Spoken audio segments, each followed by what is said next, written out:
الحمد لله الذي بنعمته تتم الصالحات والصلاة والسلام الأتمان الأكملان على نبينا محمد وعلى آله وصحبه ومن تبعهم بإحسان إلى يوم الدين. Alors comme chacun d'entre nous sait qu'aujourd'hui on est le 13e jour. Qu'est-ce qu'on doit faire? Chacun d'entre nous doit faire un bilan des jours qui sont passés de Ramadan. Pourquoi ce bilan? Tout simplement pour se corriger. C'est quoi qui a changé en moi durant ces jours? Est-ce que le jeûne a un effet sur moi ou non? Si je suis toujours le même depuis les débuts jusqu'à aujourd'hui, un problème.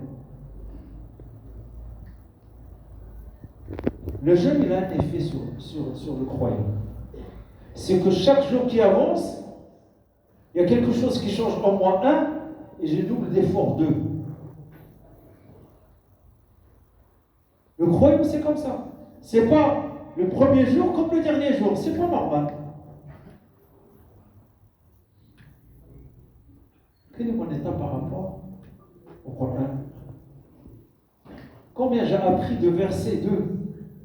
Combien j'ai compris, combien j'ai mis en pratique? C'est ça le but, ya ahbab Rasulillah. Allah il nous donne une occasion qui est ce mois béni. Est-ce qu'on fait vraiment l'effort? Le prophète alayhi salatu wassalam nous a enseigné dans un hadith, il nous a dit que le malheureux c'est qui? Écoutez ce hadith, méditez-le, ya ahbab Rasulillah. C'est celui que le mois de Ramadan est passé et que ses péchés ne sont pas pardonnés.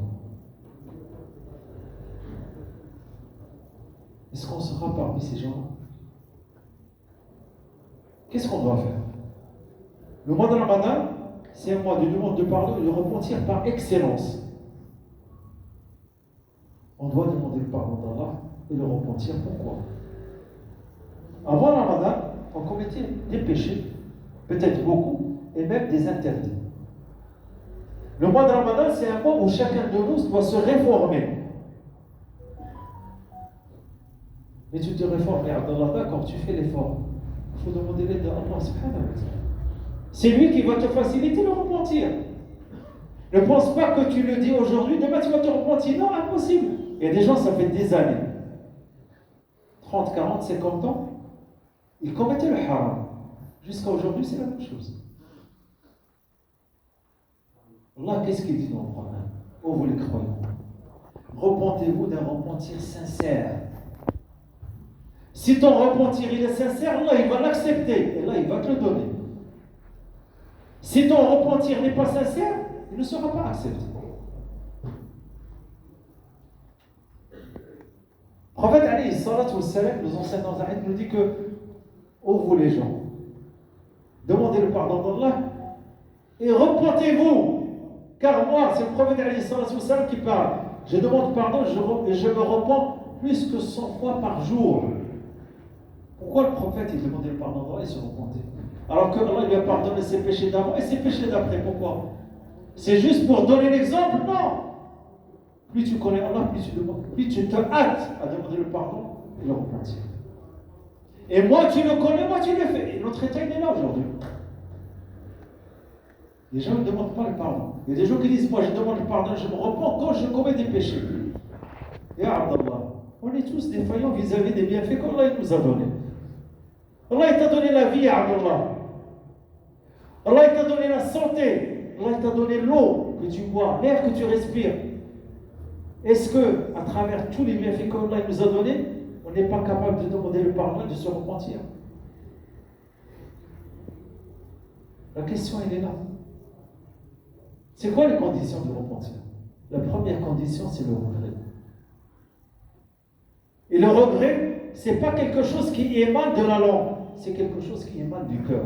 Car le repentir, c'est une station de la foi qui émane du cœur. Et c'est une adoration qui se fait par le cœur, pas par la langue. Combien de fois tu peux te dire, je me repens, et tu es en train toujours de désobéir à Allah subhanahu wa ta'ala, que ce soit par tes yeux, que ce soit par tes oreilles, que ce soit par ta langue, que ce soit par tes mains, que ce soit par tes pieds. Donc le regret, c'est la base. Tu regrettes tes péchés, tu regrettes tes haram, et qu'est-ce que tu dois faire? Tu demandes l'aide d'Allah, Allah il va te faciliter de ne plus revenir à ces péchés. La deuxième condition, c'est de s'écarter de tous les péchés que tu commettais à Allah. Comment on peut s'écarter?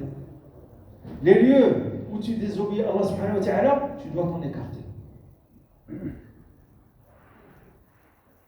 Les personnes avec qui tu traînes, qui t'ont appris à commettre le haram, qui t'incitent à désobéir à Allah subhanahu wa ta'ala, tu dois t'en écarter pareil. Si tu veux réussir ton repentir vers Allah.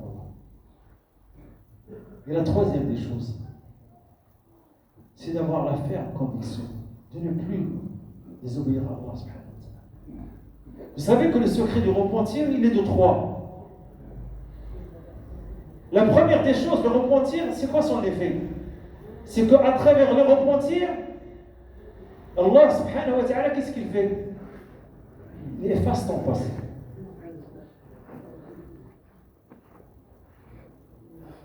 Et il corrige ton présent. Et il prépare ton futur, subhanahu wa ta'ala. C'est ça l'effet du repentir. Le passé avec le pardon parce que tu as demandé repentir sincère. Et Allah, qu'est-ce qu'il fait? Il te corrige ton présent. Et quand tu corriges ton présent, et Abdallah, tu prépares ton futur. C'est comme ça le repentir. Et d'ailleurs, on a une invocation qu'on dit juste après les ablutions. Le prophète alayhi salatu wassalam nous enseigne dans un hadith, il nous a dit que quand le croyant fait ses ablutions correctement et il dit Ashhadu an la ilaha illallah, il n'y a pas de divinité par Allah subhanahu wa ta'ala, wa ashhadu anna Muhammadan abduhu wa rasuluh, et Muhammad est son serviteur. Allahumma ja'alni, ya Allah, fais-moi que je sois parmi ceux qui se repentent et ceux qui se purifient. Le prophète, il nous enseigne que les 8 portes du paradis s'ouvrent pour toi. Allahu Akbar. Pourquoi? Quand tu dis Ashhadu an la ilaha illallah, tu purifies ton cœur de l'association. Quand tu dis Ashhadu anna Muhammadan abduhu wa rasuluh, tu purifies ton cœur de l'innovation. Et quand tu demandes le repentir auprès d'Allah, le repentir sincère, Allah te pardonne tes péchés. À ce moment-là, tu es dans un état pur. Quand Allah te dit, mon serviteur, tu rentres au paradis par n'importe quelle porte tu veux. Donc, on est dans l'obligation de répéter cette invocation régulièrement après chaque ablution. C'est quoi les obstacles du repentir? Pourquoi on n'arrive pas à se repentir comme il se doit? La première des choses, c'est l'insouciance. Et comme chacun d'entre nous sait que l'insouciance mène à l'indifférence. L'indifférence mène à la mécréance. Et la mécréance mène à l'enfer. Et d'ailleurs, même Allah, il me dit, on a prédestiné à l'enfer des djinns et des hommes. Écoutez ce verset. Ils ont des cœurs, mais ne réfléchissent pas. Ils ont des yeux, mais ils ne voient pas. Ils ont des oreilles, mais n'entendent pas. Ils sont comme les vaisseaux, mais pire, c'est cela les insouciants. Allah, il a défini les gens qui sont dans l'insouciance parmi les gens de l'enfer. Donc, qu'est-ce qu'on doit faire? On doit travailler à éviter d'être insouciant. Comment? Il faut savoir, un jour tu vas mourir, ya Allah. Un jour tu vas être devant Allah, il va te juger, ya Allah. Et attention de faire comme ils ont fait les gens d'avant. وَلَا تَكُونُوا كَالَّذِينَ نَسُوا اللَّهَ. Ne soyez pas parmi les gens qui ont oublié Allah. فَأَنْسَاهُمْ أَنفُسَهُمْ. Allah, il leur a fait oublier quoi? Le secret de leur existence. Ils vivent dans le dunya. Ils sont médecins de dunya. L'akhir, ils ne pensent même pas. Allah, il ne pense même pas. Jusqu'à ce que l'ange de la mort, il vienne le chercher. Il ne pourra pas dire, je ne peux pas partir. Mais c'est trop tard. La deuxième des choses, c'est l'orgueil. Vous savez qu'il y a un hadith qui est dangereux, qui parle de l'orgueil. Le prophète alayhi salatu wassalam nous enseigne, nous dit que ne rentrera pas au paradis une personne qui a le grain d'atome d'orgueil. Ça fait peur, ça. Qu'est-ce qu'on doit faire? Demandez le pardon d'Allah et repentez-vous. C'est la meilleure solution à l'orgueil. L'orgueil, qu'est-ce qu'il dit? Moi, alhamdoulilah, j'ai fait le pèlerinage. J'ai fait la prière au premier rang, toujours à la mosquée. Ya Abdallah, tu fais la prière au premier rang, alhamdoulilah, c'est très bien. Tu as fait le pèlerinage, c'est bien. Tu as participé à la construction de la mosquée, alhamdoulilah. Wallah, tu as besoin de repentir et de demander pardon. Le prophète, alayhi salatu wassalam, il le faisait. C'est la meilleure créature sur terre. Donc soyons, ya ahbab rasoulillah, c'est le moment. C'est un moment important de notre vie, ce mois-là. Et il se peut que l'année prochaine, on n'est plus là. Il se peut que demain, on n'est pas là. Tout à l'heure, on n'est pas là. Chaque jour, il y a des morts, ya ahbab rasoulillah. Qu'est-ce qu'on doit faire? Demande le pardon d'Allah et repens-toi. Si Allah accepte ta demande de pardon, te repentir, Wallah, tu vas gagner ici et tu vas gagner là-bas. Et parmi les choses qui vont te faciliter ça, c'est quoi? Quand tu vois que tu es en train d'évoluer, ta foi elle augmente, ton comportement il change, tu fais plus d'œuvres dans le bien et tu évites le mal. C'est ça le mois de Ramadan. C'est pas je jeûne et je fais tout ce qui est interdit, c'est bon pour moi, juste je jeûne, non. Le jeûne il a un effet sur la personne. Le jeûne il a un effet sur le croyant, sur son comportement, sur ses paroles, sur sa manière d'agir, sur sa manière de respecter les autres, sur son adoration. C'est une occasion pour nous. Et qu'il se peut que ça ne se répète pas. Donc cette adoration, la formule, je vais vous la dire, et chacun doit l'apprendre et la répéter au moins 100 fois par jour, jusqu'à la fin de sa vie. Le demande de pardon et le repentir n'est pas limité comme en Ramadan. Ramadan, c'est un élan. Et jusqu'à la fin de ta vie, Abdallah. Astaghfirullah al-azim. Alladhi la ilaha illa huwa al-hayy al-qayyum wa atubu ilayh. 1. Si c'est trop long, Astaghfirullah al-azim wa atubu ilayh. 2. Celui qui ne connaît pas en arabe, il l'a fait en français. Ya Allah, je te demande le pardon. Et le repentir, tout simplement. Mais n'empêche qu'on doit faire l'effort pour apprendre l'arabe afin de réciter les invocations en arabe. Ils ont plus de valeur, plus de hasanat. نسأل الله سبحانه وتعالى أن يهدينا وأن يتوب علينا وأن يغفر لنا وأن يرحمنا وأن يجعلنا من الذين يسمعون القول ويتبعون أحسنه. اللهم تقبل منا الصلاة والصيام والقيام وصالح الأعمال واحشرنا في زمرة خير الأنام عليه الصلاة والسلام.